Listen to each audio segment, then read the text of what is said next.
ஏதோ பாருங்க, அங்க சூரியன் அஸ்தமித்துக் கொண்டிருக்கிறது. அந்த நேரத்துலதான் இதை நம்ம பேசிக்கிட்டு இருக்கோம். கூடிய சீக்கிரம் அந்த சூரியன் கீழே இறங்கிரும் அப்படிங்கறத நம்ம பாத்துக்கிட்டு இருக்கோம். இல்ல, இங்க உட்கார்ந்து இருக்கிறவங்கள பாருங்க. அந்த பக்கம் யார் உட்கார்ந்து இருக்கிறாங்க? ஸ்நேகன் சார் உட்கார்ந்து இருக்கிறாரு. கிரியாளா உடம்ப இரும்பாக்கிக்கடா, அடமலா ஆரம்பிச்சு வெளுத்து வாங்க போகுது. இவரை விட திமுகவை திட்டுனவங்க வேற யாராச்சும் உண்டா? 5 வருஷம் முன்னாடி குடும்ப ஆட்சி வேண்டாம் என்றும், வாரிசு அரசியல் வேண்டாம் என்றும் இன்னைக்கு திமுக தன்னுடைய தேர்தல் பட்டியலை அறிவிச்சிருக்கிறது. 20 பேர் வேட்பாளர், அதுல 7 பேர் 6 குடும்ப அரசியல், வாரிசு அரசியல். உனக்குள்ள இருக்கிற வெறி வேற எவங்கிட்டயும் பார்க்கல. இப்ப அங்க உட்கார்ந்து இருக்காரு. கூட்டணியில இருக்கா, அவங்க வந்து கூட்டணிக்கு சேர்ந்தா அங்க வந்து அது பெருந்தன்மை, இங்க சேர்ந்தா அது வந்து குழப்பம். என்னது?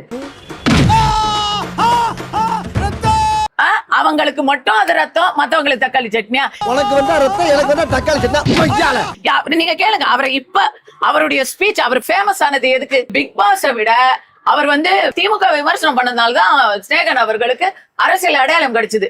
இன்னைக்கு அவர் அங்கேதான் உட்கார்ந்து இருக்காரு. நாம என்னப்பா செய்யறது? நம்ம ஒண்ணு நினைச்சா தெய்வம் ஒண்ணு நினைக்குது. தெய்வம் நினைக்கிறது இருக்கட்டும்டா, நீ ஏன்டா நினைச்ச? டார்ச் லைட் எடுத்து கமலஹாசன் உடைச்சாரு. இன்னைக்கு அங்கதான் உட்கார்ந்து இருக்காங்க. அப்போ ஒரு பாழா போன பஞ்சு டயலாக் ஒன்னு சொன்னீங்களே, முடிவு பண்ணிட்டீங்களா? யாருக்கு ஓட்டு போட போறீங்க?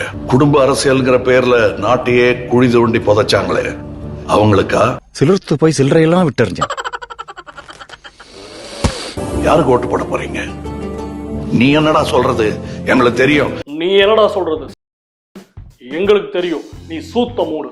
உடைச்ச டிவியவோ உடைச்ச ரிமோட்டோ புதுசா வாங்கிடலாம். ஆனா ஒரு மாநிலம் உடைஞ்சிடக்கூடாதுங்கிற ஒரு மிகப்பெரிய மக்கள் நலனின் அக்கறை கொண்டுதான் இந்த முடிவுக்கு வந்தோம். புடுங்கிருப்பாரு அப்படியே அப்படியே ஒரே புடுங்க புடுங்கி இங்க நட்டுருப்பாரு. வாய் என்ன வாய வச்சுக்கிட்டு இது பேசுது. ஒருவேளை அவருக்கு ராஜ்யசபா சீட்டு உறுதிப்படுத்தலாம், இதே கேள்விதான் அங்கேயே நான் கேட்டேன். அன்புமணிக்கும் ராஜ்யசபா சீட்டு உறுதிப்படுத்தல அப்படின்னா இதே கூட்டணியில இதே மாதிரி தொடர் வரும். வாய்ப்பில்லை ராஜா, வாய்ப்பில்லை. சீட்டுக்காக விலை போகிறவர் எங்கள் தலைவர் இல்லை என்பதை பல இடத்துல சொல்லிட்டு இருக்கிறோம். டிவி உடைச்சோம், நாளைக்கு புதுசா வாங்கிக்கிறோம், தேவைப்பட்டா நாளானிக்கு நாங்க உடைப்போம். ஏன் நாள் மூல கோளாறு உள்ளவ லூசு பைய லூசு டாம்பர் இருப்ப. ஏடா பேசுற லூசுங்கறாங்க, பைத்தியக்காரனா பைத்தியக்காரனா.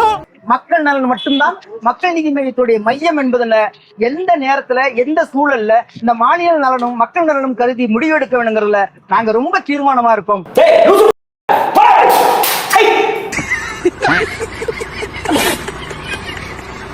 தேமுதிகவை விட நம்ம தம்பி விஜய் பிரபாகரனை விட திமுகவையும் மாணிக்கம் தாகூரையும் இப்ப விருதுநகர்ல எதிர்த்தவங்க இருக்க முடியுமா? இன்னைக்கு அங்கதான் உட்கார்ந்து இருக்காங்க. ஒரு சாணு வயிற்றுக்கு தான் எல்லாத்தையும் விக்கிறேன், எல்லாத்தையும் விக்கிறேன். இன்னைக்கு தேமுதிக அங்க போயிருக்காங்க அப்படின்னு சொன்னா அவங்க எது கொள்கைக்காக போனாங்களா? காசு பணம் கொட்டு மணி மணி, காசு பணம் கொட்டு மணி மணி. பயமுறுத்தி நாங்க யாரையும் சேர்க்கல. உண்மைதாங்க மேடம், யாரும் இங்க பயமுறுத்தி எல்லாம் சேர்க்கல. சேர்ந்தவங்களுக்கு எல்லாம் என்ன பரிசு? கமல் சாருக்கு ஒரு ராஜ்யசபா சீட்டு, தேமுதிகவுக்கு ஒரு ராஜ்யசபா சீட்டு.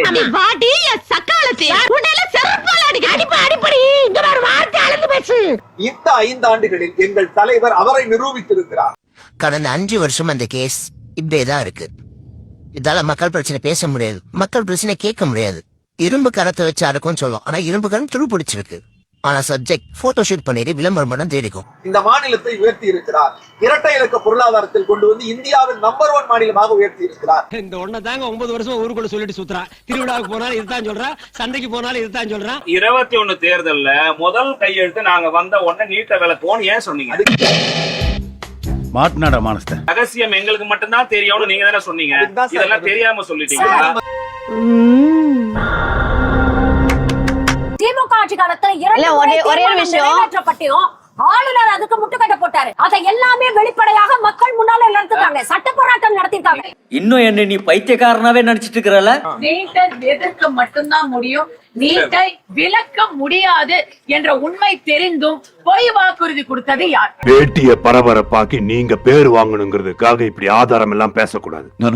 ஆதாரம் இருக்கு. திமுக ஆட்சிக்கு வந்தா கண்டிப்பா நீட் தேர்வு ரத்து செய்வோம்னு சொல்லிருக்கோம். நாங்க சொல்றோம் 7 மாசத்துல கண்டிப்பா நீட் தேர்வு ரத்து செய்யப்படும். தலைவர் அறிவிச்சிட்டாங்க. அந்த ரகசியத்தை சொல்லுங்கன்னு சொல்றாங்க. அந்த ரகசியம் என்னன்னா கொஞ்சமாச்சு வெக்கம், மானம், சூடு, சொரணை, முதுகெலும்பு, அந்த ஆளுமை திறன் அது இல்லாதனாலதான் இந்த அரசு வந்து இப்படி அடிமைப்பட்டு கிடக்குது. இப்ப சொல்லுங்க, உங்களுக்கு மக்கள் நலனை விட உங்க பதவி தானே முக்கியம்?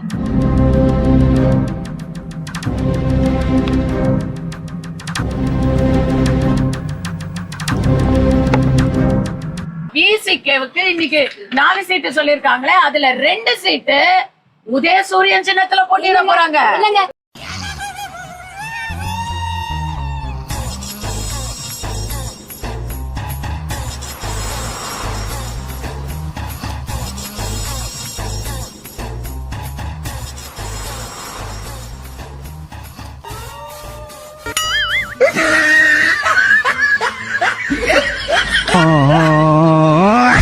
திமுகவின் ஆதரவு பெற்ற சின்னம் தாமரை, வாக்களிப்பீர் தாமரைக்குன்னு கரைவேட்டி கட்டிய திமுக கட்சிக்காரர்களை சந்து பந்தெல்லாம் பிரச்சாரத்தில் ஈடுபடுத்த செய்தவர்கள் யார்? வேற யாரு? நான் தான். தமிழர்களே, நீங்கள் என்னை கடலில் தூக்கி எறிந்தாலும் கட்டுமரமாகத்தான் நினைப்பேன்.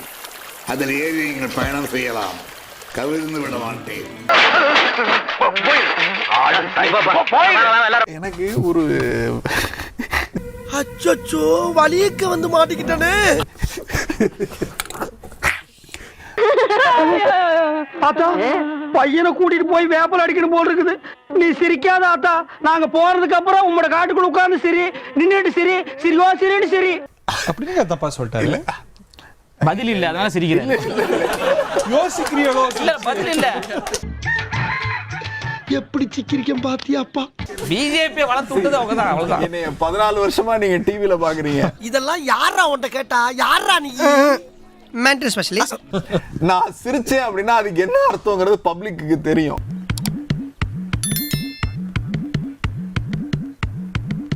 நான் இந்த கேள்விக்கெல்லாம் நான் ரைட் ஓகே சொல்லுங்க. இல்ல ஒரு விஷயம் நக்கல்யா அவனுக்கு. அதாவது சிரிச்சுக்கிட்டே யோசிக்கிறாரு, எப்படியாவது முட்டு கொடுக்கலாம். வந்து இப்ப நான் என்ன உங்கள்கிட்ட சொல்றது? அது தெரியுதா? வெளிப்படையா தெரியுதா? டெக்னிக் ஒண்ணு.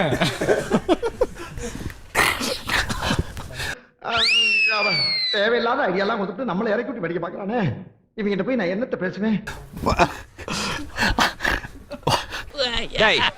உண்மையை சொல்லு, நீ சிரிக்கிறியா அழுவுறியா? வரல அவங்க பதில் இல்ல. இல்ல, நம்ம கேள்வி ஏன் பிஜேபியோட கூட்டணி வச்சீங்க, அதை சொல்லுங்க. அவ்வளவுதான். அவங்க தலைவர் மாதிரியே லயோலா மணியும் கத்துக்குட்டியா இருக்காப்ல. கூட்டணிக்கான பதில சொல்லுங்க. பதில சொல்றா. என்ன சிரிப்பு ராஸ்கல், என்ன சின்ன பிள்ளைத்தனமா இருக்கு. அதாவது மின் சேமிப்பை கருத்தில் கொண்டு அனைத்து குடும்ப அட்டைதாரர்களுக்கும் 3 LED பல்ப் கொடுப்போம் அப்படின்னு சொல்லிட்டு சொன்னாங்க. 3 LED பல்ப்லாம் கொடுக்கல, ஒட்டுமொத்த தமிழ்நாடு முழுவதும் பல்ப் கொடுத்து கொண்டிருக்காங்க தேர்தல் வாக்குறுதியாக. நான் மட்டுமல்ல, நீங்கள் ஒவ்வொருவரும் ஐ டோன்ட் கேர் என்று சொல்லி நகர வேண்டும். உனக்கு என்னப்பா, நீ பைத்தியம். நீ என்ன வேணாலும் பேசலாம். நான் வர நீங்க வர